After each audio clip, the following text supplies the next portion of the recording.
Clap on, clap off. Let's get it. Hi, my name is Christian Lee. I'm here for Earworm. We're here with, would you like to introduce yourself? My name's Lookas. All right, Lucas, how are you doing today? I'm doing good, man. How are you? I'm doing good. How does it feel to be back in San Diego, one of the finest cities in the world? Yeah, definitely one of the finest cities in the world. It feels really good. I love coming here. You haven't been back since like 2016, right? No, I've been here recently. I played basement, I think, last year. Oh, really? Okay. Yeah. Oh, I always come by. You come here like once a year, huh? Yeah, at least once a year to basement. I fucking love basement. And everybody that works there, they're awesome people. I love just coming to San Diego. It's actually, in my opinion, one of the most beautiful cities on the West Coast, for sure. I agree. Yeah. And this is actually the first time I saw you at OMFG back in like a couple years ago. Oh, wow, LED? Yeah. Where was that at? It was here. Oh, that was in San Diego? Yeah. Holy shit. Yeah, that was a sick ass show. That was awesome. That was for New Year's. Mm-hmm. Yeah, that was right. I was actually one of the best sets I ever played. Oh. I'll never forget that. I think I saw you at one of your peaks then, huh? Yeah, for sure, yeah. You about to peak tonight too? Oh, yeah. I got so much new music. I'm so stoked to play. All right. I'm really excited. And speaking about your new music too, you want to talk a little bit about it? Anything you want to share? Oh, yeah. We just put out a new EP, 3-track EP. It's called the Infinite EP. Mm-hmm. 3 tracks, Redline, Apex, and Mach 5. The EP was based off my past of racing go-karts. I started racing when I was about 9 years old till I was about 18. And I was going in a great direction. I got sponsored by a team. I was getting recruited by other people, and then my teammate tragically passed away. Rest in peace. His name was Dan Weldon. Okay. He was a professional Indy car driver. Oh, wow. And when that happened, I was like, maybe it's time to choose a different path, and that's how I got into music.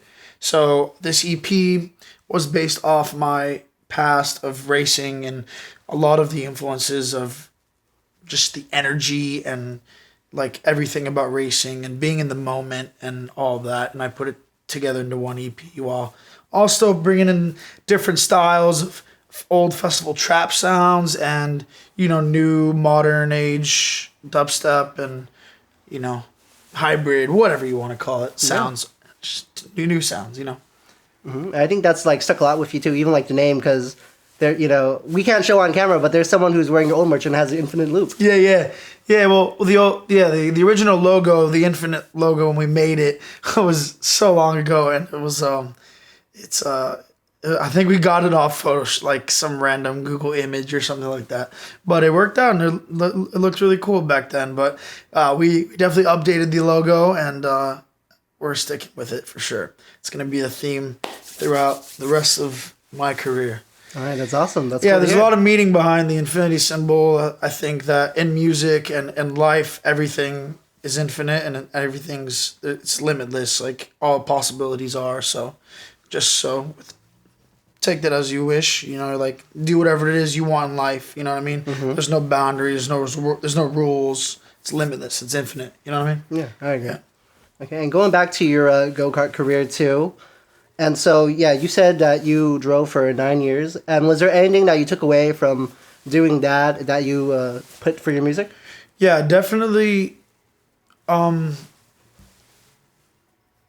Making, like, I guess, let's try and make up an analogy. Like, always going for it. Just going for it. Like, when you're passing someone, you're in third place and you're trying to get to first, and you have that opportunity, take it and go with it, or else you're not a race car driver if you don't. And same thing with music. When you're writing a song and you have this idea and you put it down, it's like, oh, this is sick. Just go with it. Make the song. Mm-hmm. It's dope. It sounds dope. Go with it. Never overthink your decisions. Just do it. You know what I mean? Yeah. And also with work in general, like working and all that sort, just do it. You know what I mean? Just go for it. I agree. Yeah. Okay. And then my next question for you too is, what's been like the highest point of your career so far, and what's been the lowest point? Damn, there's been so many. Yeah, you've had a lot of highs. Yeah, definitely lots of highs, definitely lots of lows, man. Touring is really, really hard. I think a lot of DJs speak about it, mental health. I toured alone for about 2 years straight. Oh, wow. Yeah. That's crazy. And no tour manager. So I travel across the world. I go to China by myself. You know what I mean? It's like the traveling part gets lonely. Being in a hotel gets lonely. But when you're on stage, it's like nothing in the world matters. It's just this one moment, and it's nothing. It's just nothing else. It's like tunnel vision, you know? Yeah. It's just you, the crowd, the energy, and the CDJs, you know? As corny as that sounds, it's just, you're in your own new world, you know? It's like, it's you can't compare it to any. I compare it to racing because when you're in that cart and you're driving, there's nothing else that matters except for you, the cart, and the road, and what's ahead of you. So it's like, I think those are some of the highs. The highs are definitely playing shows, but when you get back, it can get low. You can get lonely. You know what I mean? That makes sense. Yeah. You're such a high. You have so much energy. So many people calling your name, cheering you on. It's like you're just like, yes. You feel like Super Saiyan. You know what I mean? Yeah. But then you get off and you go back. You're in the hotel. It's like, fuck. I have a 5 a.m. flight. It's 3 in the morning. I get 2 hours, an hour and a half of sleep. You know, and I gotta rush to the airport. You're just running on fumes. You know, it can get really exhausting. And those are definitely some of the low times, and there's other low times too where you feel like you're not inspired to make music, or you're just kind of sitting there and you don't know what to make, and you can get like writer's block and get stuck and all sorts of things. But like, there's definitely highs and lows that comes with being an artist, you know. Right. But it's how you get through it and how you work through it, and that's what makes you who you are in life as well, you know. Dang, I feel that. Dang. No, so that was deep. That is pretty deep. All right, let's talk about a little bit of a deeper topic too, going back about touring. And so, you know, you said there's a lot of highs, a lot of lows regarding that. Mm-hmm. And so, you know, as the tour goes on, you know, when you first open up, like, it's great. But then as you go on, it kind of like, I feel like it drags a little bit, but, you know, you still love it. But it's also like physically and I would say emotionally draining. So how do you prevent yourself from like being burnt out and just like keep yourself going for the rest of the tour? Dude, I just distract myself, honestly, when it comes to that. I watch, like, Netflix series, you know, try to keep myself occupied constantly. If I can work, if I feel like working on new music, coming up with new ideas. I daydream a lot, so when I'm traveling, like, if I'm in another city or another country and it's, like, a whole new vibe, you know, like, being in San Diego is such a beautiful city, you know, you have the ocean, you're driving past the ocean, or you're going to Vegas and you're driving in the desert. It's like all these different like scenes and views, and I just take from that and like try and grab some inspiration for a song and write and do that to keep me going. You know what I mean? Mm-hmm. Also staying healthy. Trying to stay healthy. That's pretty hard. It's very hard touring. Sometimes you'll be in the middle of nowhere, America, and all they have is a McDonald's in the airport. And you're hungover, partying all night. It's through, you know, you have 2 hours of sleep and all they have is a McDonald's. Like, that sucks. You know, you want some healthy food. So definitely staying healthy, keeping your mind healthy as well.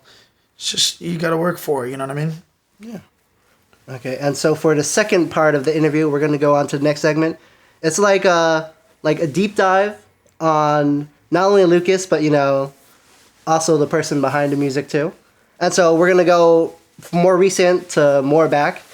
And so my first question for you is, do you think that when you made that remix for Lowrider that it would blow up and become like, you know, basically the beat for the Flowrider song? Yeah, for GDFR. Yeah. No, I had no idea. That all happened so fast. I actually had just moved to LA for the first time from Miami to pursue music as... Well, actually, I went to Icon. I was going to Icon. It's a music school for music production. And I remember being in the studio, and I had made that Flowrider remix. It was actually a buddy of mine, Rafa's idea to make a remix of Lowrider, because it was the what's that comedian? George Lopez theme song. Mm-hmm. And also, I just love the original song. So, it's such a good song, yeah. So I ended up. At the end of Lowrider, the original song, there's a part where they play the sax. Yeah. They do a solo on the sax. And I just chopped that and put that over a trap beat, and it just went off, man. And it was just like so perfect. And I chopped it so perfect, and I was just like, this is so dope. And I just put it out, and then it ended up doing really well on SoundCloud back in the day when SoundCloud was dope. Unlike now, shout out SoundCloud, fix your shit. Yeah. Either way, yeah, that ended up happening. I remember I was in the studio at Icon, and I get a phone call from my manager, and he's like, "Yo, I sent you a link. Check this out." And I hear it, and it's Flow Rider, and it's the first verse. I know what you came in to see. If you a freak, then you're coming home with me. Mm-hmm. And then it came into the drop. And I was like, yo, what is this? I'm like, this is my remix. Yeah. And then he was like, yeah, man, I think we made it. And I was like, let's go. And I was only 18 at the time, so I was like freaking out. I was like, what is happening? And then the moment that really changed everything is when my parents finished helping me move into my apartment in LA, and we got into the car, and the first song that played on the radio was GFR, and like That was a wild moment. That was a wild moment. Yeah, it was really, really crazy. Yeah, but yeah, everything just. I feel like there's always a higher power, and that everything happens for a reason. And yeah, that thing happened because it just happened. So. But that's such a great moment, huh? Yeah, it was awesome. Super, super awesome. Okay, and so I think another thing too is like, I think you're really good with your fans. You always like to keep in touch with them. And I know there was like this moment too, like you were like really big virally. And here, I want to show you this image. This is like an image that I actually saw back in the day too. And then also one of your remixes, I think it was the Strangers one. Remember, it was in that viral video for that sorority? Oh God, don't bring that up. Oh no. And so do you think like, being like viral with those things helped you out with your career a little bit, Definitely. My page on Facebook at the time, I knew the algorithms. Like, I knew it. Like, memes are huge now. Mm-hmm. Memes are, like, globally just a huge thing. But back then, I think I was maybe 2015, 2016, and I was posting just random memes. I'd find memes that would pop up, like, instantly and go viral, like, on Twitter, and then I'd post it on Facebook. Or like I'd find memes that are viral and then post it on my Facebook, and it would just go viral. Remember, I posted an iCarly meme of the other chick in iCarly. She was she posted like a half nude or something. Oh. And that went super viral. Had like 1.5 million likes on my Facebook page, and it gained like an insane amount of attraction. And definitely those memes helped a lot, but I kind of stopped posting memes like that. Yeah. Just because it wasn't really my content. I wanted to be more sincere with my content and my fans and whatnot. But yeah, definitely those moments added up. Probably gained a lot of fans from those moments. Because especially that sorority video, that went super viral. That was on national news, and it was my remix. Yeah, it was my remix. And yeah, that definitely gained a lot of plays. That song is still one of my top played songs on my SoundCloud today, still. Yeah. It was a good remix, at least. Yeah. Shout out 7 Lines. Yeah, shout out. And so let's talk about your music again, too. How do you feel like you've grown, since I think one of your earlier mixtapes, I think was like, the Boondocks mixtape to like now with your recent EP? Boondocks mixtape. I made a mixtape called the Boondocks mixtape. Damn, I don't think I did. Did I? Really? Yeah. Damn, I made a lot of mixtapes or something like that. I don't know. But, yeah. I mean, definitely my music, my taste in music has changed. I think music is constantly changing. That's a thing that I've had to take time to realize. And knowing and understanding what's popular is really important as well. But as a producer, I have the capability to make whatever it is stylistically I want. So that's the beauty of being a producer.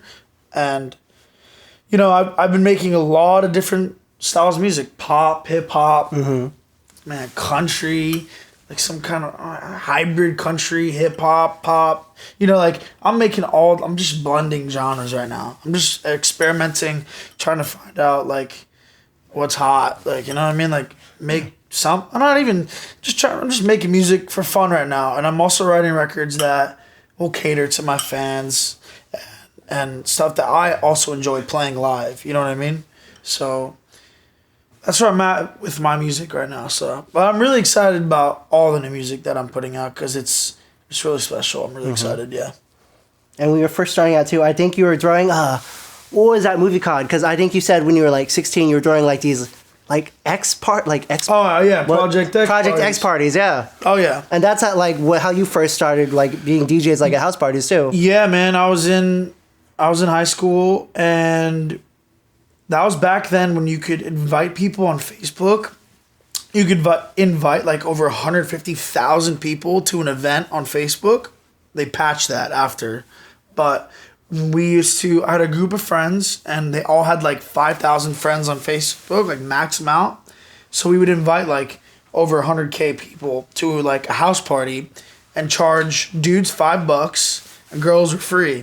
So then everyone would come. It would be a slammed house party. We knew the cops would shut it down, but I'd get to DJ in front of a crowd of like 1,000 to 1,500 kids, and we were fitting like 1,000 to 1,500 people in backyards of houses, like just throwing ragers, and that's how it all started. Wow. Yeah, and then I started playing clubs in Miami, and promoters didn't pay me, and so you put it into your own hands. It was rough for a while, and the guys that were getting paid were the guys that were making their own music, and I was like, man, fuck this, I'm gonna start making my own music and see what I can do, and that's what happened. And then it's funny, eventually those guys ended up booking me and paying me, and I was like, thanks, bro. Awesome. Was your friend thanks for paying me this time.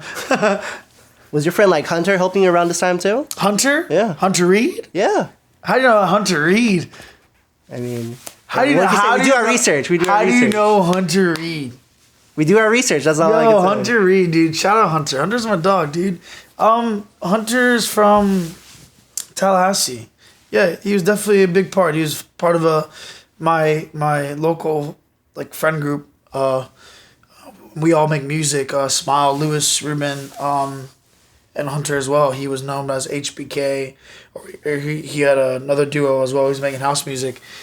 And, they helped me get some shows in Tallahassee, and I played at FSU, and those were a lot of fun shows. And yeah, man, shout out Hunter. Yeah. Awesome. Okay, and we only have a few more questions left, and let's talk about, I think, your time in high school too. I think you played a sport, right? I played many sports in high school, yeah. Was one of them lacrosse? No, I never played lacrosse. What sport you played? I played soccer. I played soccer. Okay, that's a big one in Miami. Yeah, I mean, I played football in like maybe middle school. And my dad was like, fuck that. I'm not going to... Oh, wait, Brazil is really big into soccer. Football. Soccer, football, yeah. Yeah, well, yeah. They'd call it football in Brazil, but yes. Yeah, soccer. I definitely played soccer. I played soccer in middle school. I played soccer in high school. Yeah. I played a lot of sports. I played basketball. I was good at basically all sports. Played hockey, roller hockey. There's no ice rinks or ice hockey in Miami. There probably is, but it's rare to find that. But yeah. I think after high school too, I think you worked at... I worked at my Assurant, right? Yes. What the fuck, dude? Yes, I worked at Assurant. It's my mom's old job, and you did what, IT? She got me. She hired me for. Well, she got me a job with this lady Cynthia. She's an angel. Thank you, Cynthia, for getting me that job, teaching me a lesson about life. But yeah. I got hired. I got a job because my parents thought I was a failure, and all I was doing was making music, and they had no idea what I was doing. And so I went to a job that started at 7 a.m. every morning, finished at 5 p.m. I'd go to sleep at 5 a.m. because I'd be up all night making music. So that I'd have 2 hours of sleep going into work every day at an IT job, sitting in a cubicle, and I had to finish like over 500 pages of paperwork per day, and I was only doing like maybe 200 at max, and they were just like, yeah, you're fired, you're not keeping up. And I was like, I fucking hate this job anyway, dude. It's miserable. So then after that I tried doing college again, and then my parents were like, either you go back to college or I don't know what. And I was like, I told my parents, I said, give me 1 year. Give me 1 year. Let me work on my craft. Let me make music. And if I don't do anything within a year, I'll go back to school. I'll get a job. I'll do whatever you want me to do. And they let me do that. And they supported me.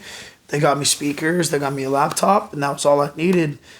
And I made a lot of music in that year. And changed my life. Yeah, look at you now. You got a multi-platinum record. Look at me now. I'm doing an interview with you in San Diego. Performed the EDC, performed that Ultra too. Oh, man. So awesome. So what crazy. Life.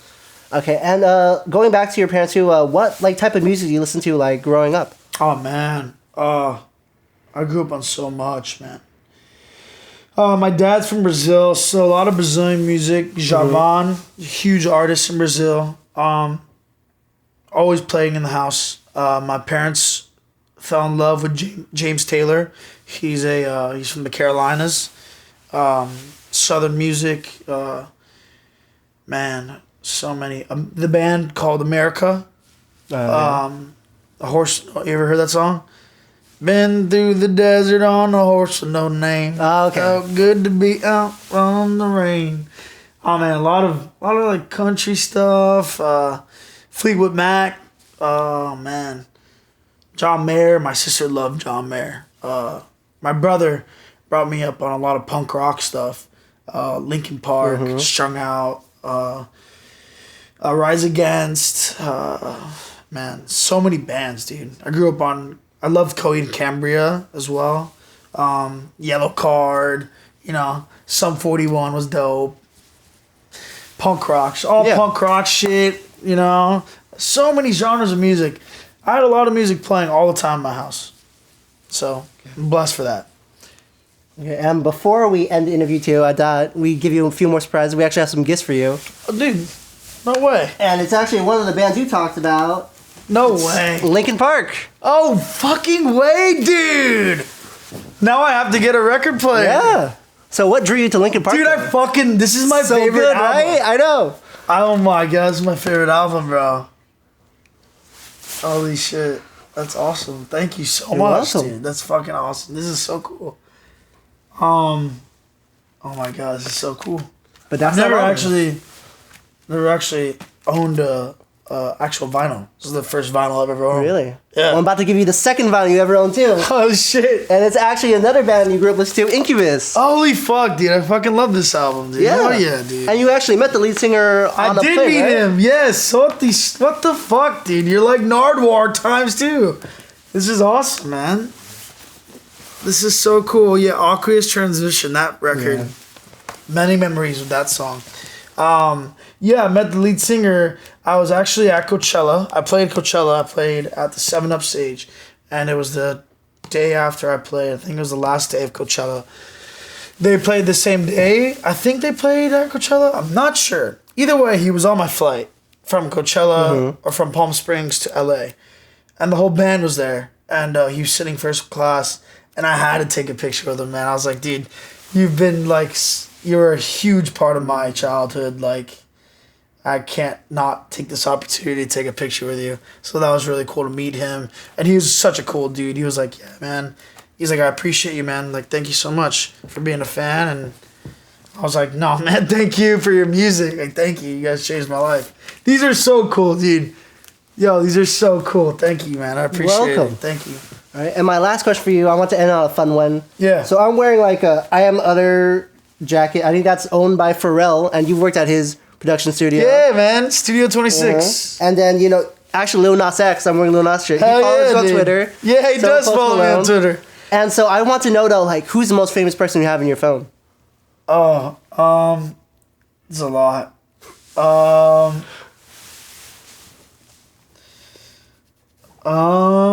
The most famous person on my phone. I don't even have my phone on me. I